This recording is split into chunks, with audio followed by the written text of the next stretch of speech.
The psalm reading today is from Psalm 32. Blessed is he whose transgression is forgiven, whose sin is covered.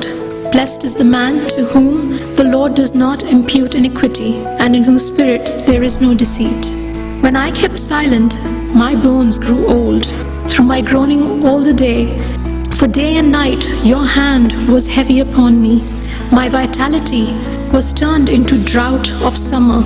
I acknowledged my sin to you, and my iniquity I have not hidden. I said, I will confess my transgressions to the Lord, and you forgave the iniquity of my sin.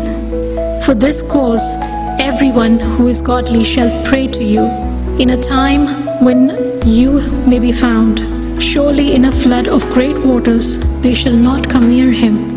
You are my hiding place. You shall preserve me from trouble. You shall surround me with songs of deliverance. I will instruct you and teach you in the way you should go.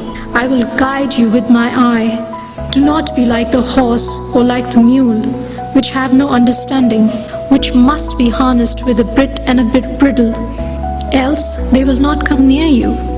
Many sorrows shall be to the wicked, but he who trusts in the Lord, mercy shall surround him. Be glad in the Lord and rejoice, you righteous, and shout for joy, all you upright in heart. This is the word of the Lord.